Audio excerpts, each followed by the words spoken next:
ሰላም እንዴት ናችሁ? ዛሬ መናገር የምፈልገው ኢትዮጵያ አሁን ይደረጋል ስለሚባለው ምርጫ እና አንዳንድ ትዝብቴ ነው። ኢትዮጵያ ውስጥ ምርጫ ይደረጋል ሲባል ምርጫ በመጣ ቁጥር ተቃዋሚ ፓርቲዎች ይመጣሉ፣ ይሰባሰባሉ። የተለያየ አይነት የተቃዋሚ ፓርቲ አላማቸውን ምናምን እያሉ ለምርጫ ይወዳደራሉ።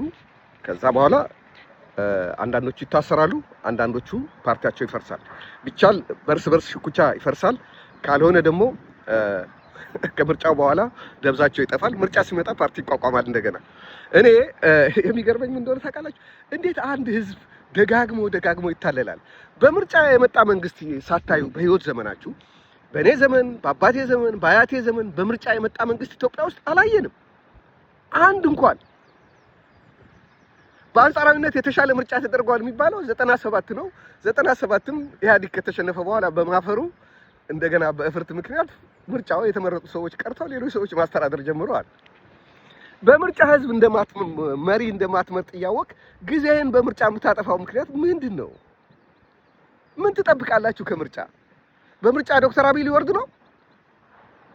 በምርጫ ጠቅላይ ሚኒስትር መለስ ወረደ?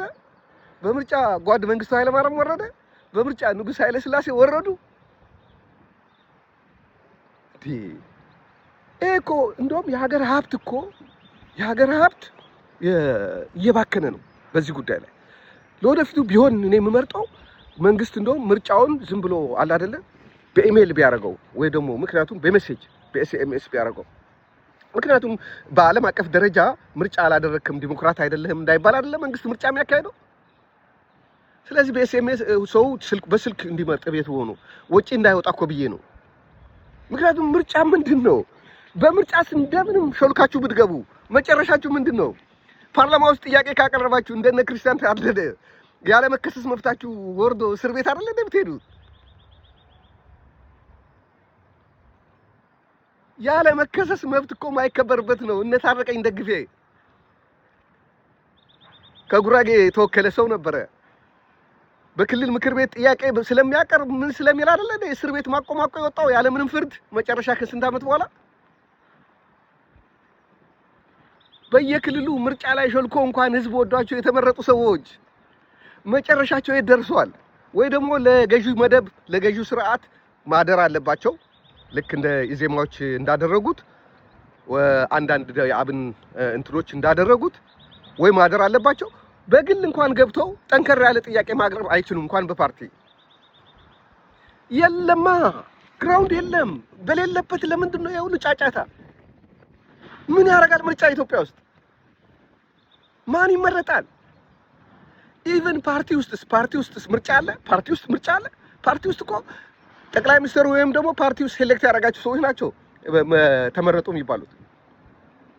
ምርጫ ፌክ መሆኑን ይዩ። አንዳንድ ሰዎች የሚመረጡበት ቦታ ተወዳዳሪ የለም። ያ ሰውዬ የፓርቲ ተቃዋሚ ልትለው ትችላለህ። ተወዳዳሪ ተነስቶለት ለምሳሌ ወንድማችን ሞዘ ጥበባት ዲያቆን ዳንኤል ክብረት በተወዳደረበት ቦታ በኮተቤ አካባቢ ያኔ ተወዳዳሪ አልነበረም። ለምን ተወዳዳሪ አልነበረው? ዲያቆን ዳንኤል በግል ቢገባ ብልጽግና ነው፣ ስቲል ለብልጽግና እየሰራ ነው። ብልጽግና ለማለት የከበደው የቤተክርስቲያን አገልጋይ ስለሆነ ሊሆን ይችላል። አንደርግራውንድ ብልጽግና ነው። አንድ መንግስት በሚወዳደር ውድድር ባለበት ቦታ ሰው ካነሳልህ አንተ የዛ መንግስት አባል ነህ። በቃ ፌቨር አድርጎልሃል። ዘመንህ ሙሉ ሰው አትቃወመው፣ ታገለግለዋለህ። ታዲያ የዛን ጊዜ በወረዳ 23 ክልል ወደ መካኒሳ ሳር ቤት ምናምን ባለው አካባቢ ድል ገበያ ጦር ኃይሎች እዛ አካባቢ ባለው ሰፈር ዶክተር ብርሃኑ ይወዳደር ነበር። ለምን እዛ አላነሱለትም? ለምን አላነሱለትም? እዛ አዛታም አያምኑትም ነበር ማለት ነው። ያስቸግረናል ብሎ አስቦ ነበር ማለት ነው።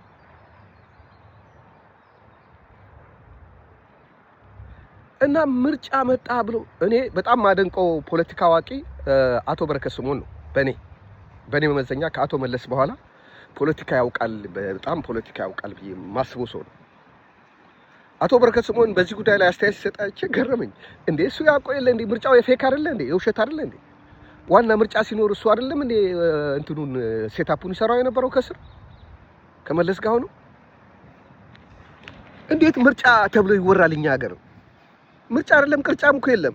ቅርጫ እንኳን ሲኖር እጣ ተጥሎ ነው አለ ድርሻን የምትወስደው። እሱ እንኳን እኮ የለም። አንዳንድ ትልልቅ ቁጥር ያላቸው ብሔረሰቦች እኮ አንድ ሚኒስቴር የሌላቸው። ለምሳሌ ጉራጌ ወሰዱ። ኢትዮጵያ በፌደራል ስርዓት ነው የምትመራው ይባላል። አንድ ሚኒስቴር የለውም ጉራጌ። አንድ ጀነራል የለውም። ሚኒስቴር ዴታ እንኳን የለውም። እንትና በየቦታው ከየአካባቢው የመጡ በተለይ አንዳንድ አካባቢ የመጡ ሰዎች አንዳንዶቹ እኮ ለአቅመ አዳም በመከራ ደርሰው ነው ሚኒስቴር ዴታ የሆኑት።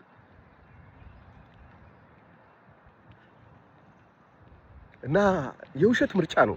ለውሸት ምርጫ የሁሉ ጋጋታ ወሬ። በምርጫው ለምን አስተያየት አሰጥም? አንዳንዴ ከኔ ማህበረሰብ ጉራጌ ከሆኑት የሚልኩልኝ ሜሴጅ አለ። ጎጎት ቢመረጥ ጎጎት ምናምን ጎጎት ቢመረጥ ምን ያደርጋል? ማን ይመርጠዋል? እንደ ታረቀኝ እስር ቤት ነው የሚሄደው። አንዱ ቢፈራገጥ ልጆች ናቸው። ይልቅ ልጆች ይማሩ ይሻሻሉ። ወደፊት ሰላማዊ የሆነ ምርጫ ስርዓት ሲመጣ ይወዳደራሉ። አሁን ግን በልጅነት እድሜያቸው እስር ቤት ገብቶ ምሬትን ጉስቁልና ማየት የለባቸውም። በማንኛውም በኩል ተቃዋሚ ነኝ ብሎ የሚገባ እኔ ቃቃ ጫወታ ነው የምለው። ተቃውሞ ምን ታረጋለህ? ምን ተደርጎ ያልቃል በተቃውሞ? ይህን ነባራዊ ሁኔታዎችን እኮ መገንዘብ ያስፈልጋል። ኢትዮጵያ ውስጥ አዲስ ሰው ተመርጦ ያውቃል ወይ?